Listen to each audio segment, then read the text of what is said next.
Hi everybody. Someone in my neighborhood was throwing away a piece of furniture. He said it's from the 60s.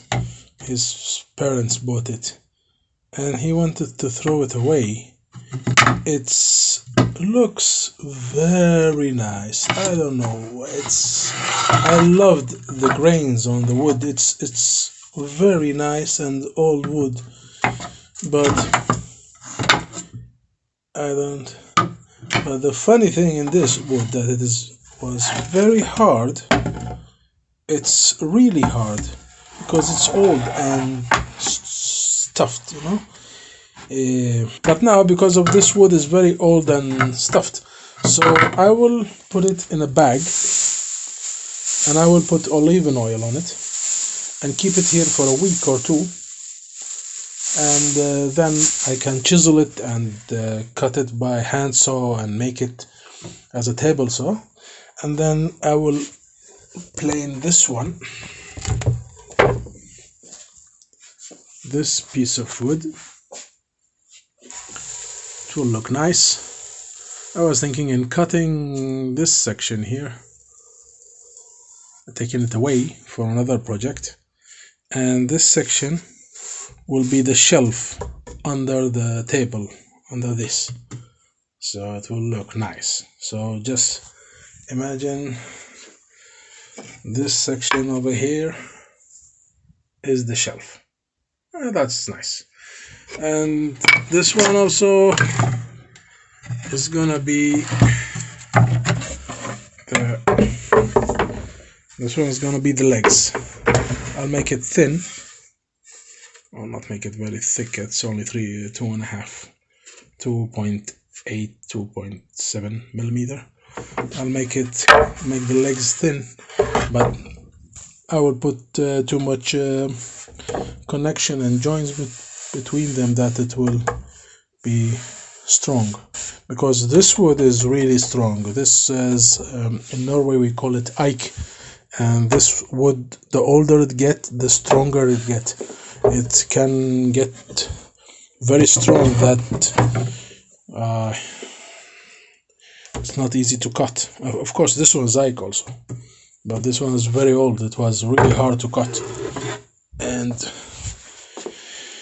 this Makita guy did it. It's impossible.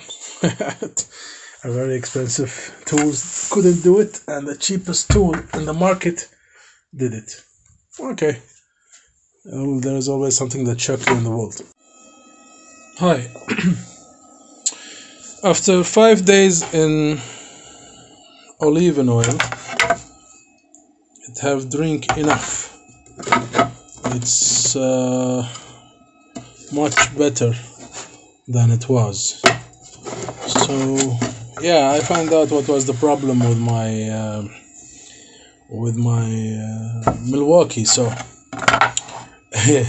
the blade was 60 teeth, not 24. That's the joke.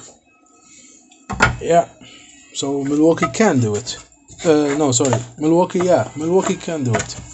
It's not about he's not strong, it's about I had the wrong blade on it. But now this wood is ready. All I need is to clean it up and make it nice edges, and then I'll start putting it up together to make a nice new coffee table out of an old wood. Let's see, we are in 2022 and this is from the 60s, so it is 62 years old. If he shopped it immediately when it made, so 65 years old wood, I will give it a new life. We will see. It will get a new life. Okay. Now I'm gonna straighten up the edges. Of course, you don't use machines with old wood. You will have it cracking and going crazy everywhere. But you do it the old-fashioned way with the nice guys. They are the best. Always use the things that don't destroy the wood if you can, more than the machines. The edges will be like this, and then I will take them to the joiner to make them 100% square, 90 degrees with the, and we will see how long this job is gonna take, because I really don't know. A few years ago I had did something like this. It took me like 5 weeks because I was very careful not to crack one piece. You see, there is this in the old days they didn't have epoxy to fill up the nuts, so a small nut with a little bit strong push can crack the wood, and you lose one piece of one piece of something you cannot get again. So we're gonna try as much as we can, go slowly and easy on this, and this is still nice. Okay, so it will be a 60 times 50 coffee table. This is the pieces that I'm gonna make the legs from. It have to be everything from this wood. I will not bring any extra wood. It's only this one. This is a jig I have made. It's a stupid thing. It didn't work. I lost my time on it, but it's okay. It's only this piece. This piece is gonna be a shelf under the table. I'm gonna clean it afterward, but now we are here. So I planned them with I have a jet planner. It's very good. It's make everything shiny. I plan these things by my hand with my hand planner, because the edges is easier to make them perfectly by hand. You can feel them. And then I use this jig. You can buy it from eBay. It's like $30 or something. It's perfect to make exact the same holes every time, and you can see here it's exactly in the same places. You don't need to use the buttons or use the marking or counting or nothing. And I use for drilling my Makita 40 volt with a 4 ampere battery. It's have lived for all the way. You see here the battery is full. It's not almost, it's full. And I have make 1 2 3 4 5 6 7 8 holes. Some of them is 2 sides, some of them is 1 side. The edges is 1 side, and I have make all of this hole, and I didn't lose any from the batteries. Of course, I started with using my Milwaukee, the FPD2. This is good also, but I use this one for only metal. It's very strong. This one I'm gonna use it for wood, and I use this cheap Makita. It's 12 volt. I use them for 3mm and 2mm holes if I want to make. And this one I use it. This Makita is 40 volt also with 2.5 ampere. I use it for sinking screws in metals. And my old Bosch 14 volt, this is like 10-15 years old, I use it for sinking in wood because it cannot do nothing more than this. But we're gonna see. I'm gonna put them together, and I'm gonna use my jet clamps. I have them in Bessie, and I have jet. And this is the size of 8095 that I have. I have Bessie in the long ones for 1.25 meters, and I have this what do they call it? What's this? Stanley. It's the cheapest in the market. I take it with me in the car when I want to do something, so if something happened to it, I don't care. Okay, we're gonna see. Okay, now the sanding progress is finished. I was sanding for at least half an hour or more. This is a good sander. If you have a small space, it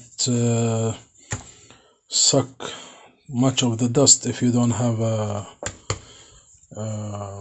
vacuum. And if you have a vacuum, of course, it's much better. And I use this one sometimes if I want to finish with a 240. Of course, the sanding over here is 60.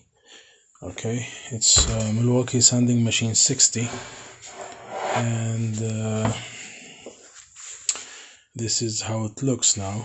Of course, you can see it's 1, 2, 3, 4, 5, 6, 7, 8 pieces joined together.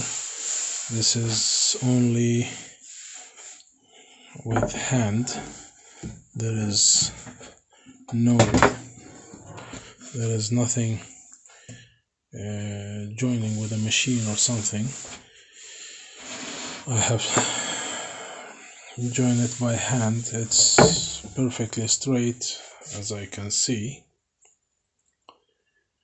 and it's clean. This is the back.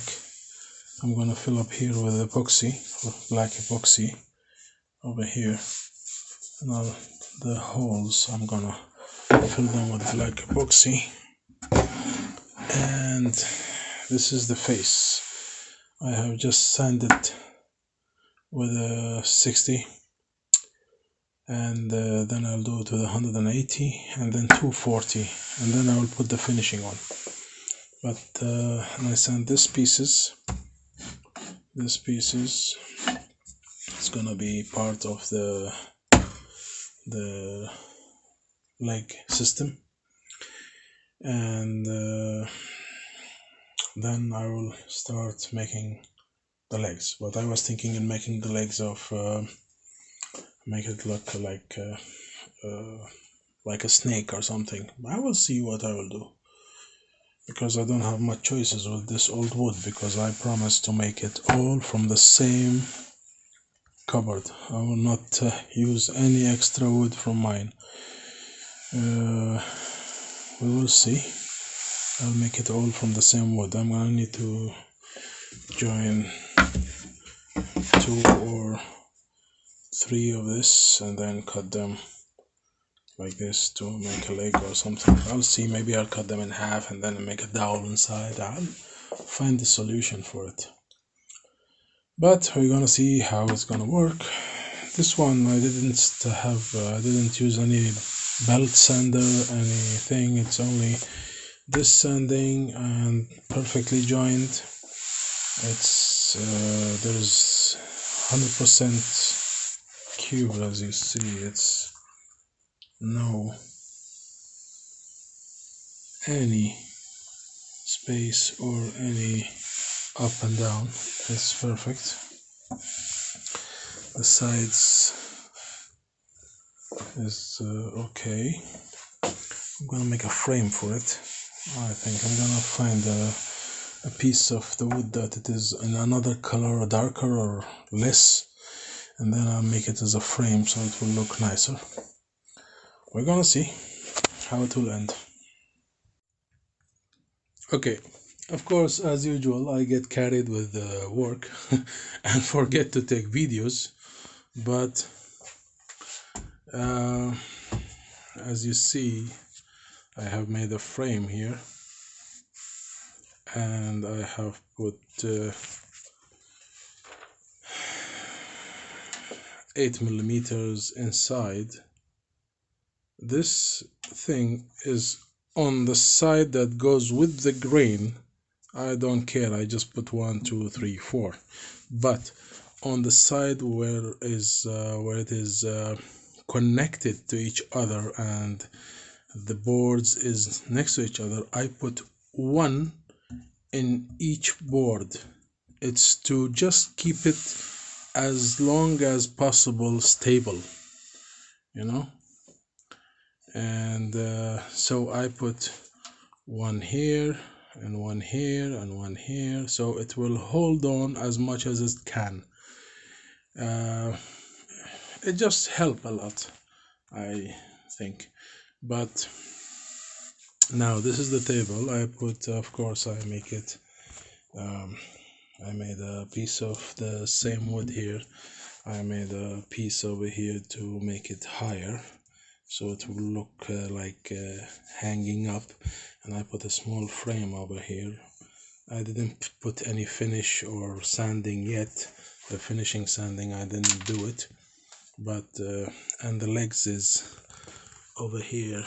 See, this is the legs. I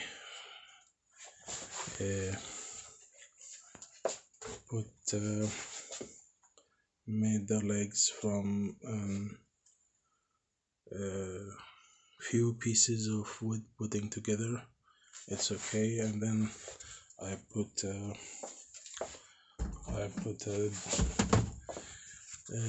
a tenon going inside 3.5 centimeter, and I put a dowel on it, so there's no screws in here.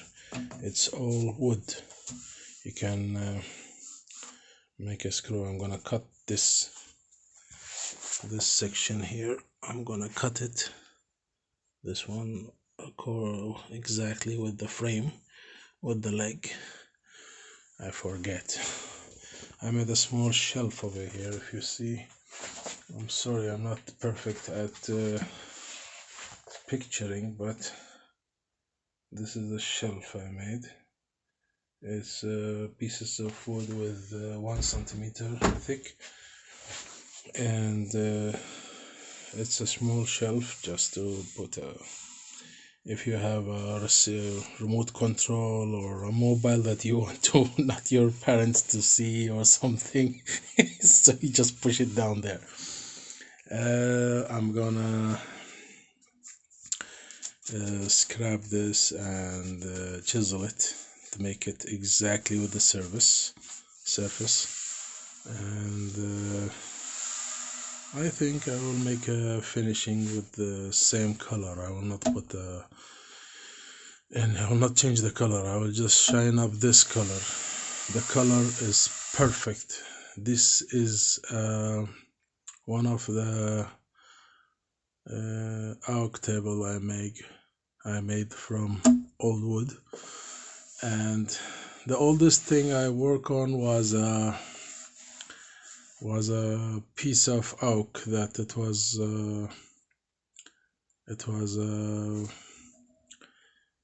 8 centimeter thick, 120 by 220 maybe, I remember. It was a surface for a dining table, and it was like 80-90 years old. That is a piece of oak that I have made half a bedroom out of it, but it came out nice. We're gonna do another project like that, but now let's finish this one. This is how it looks from the inside, and this is the shelf the legs came out perfectly.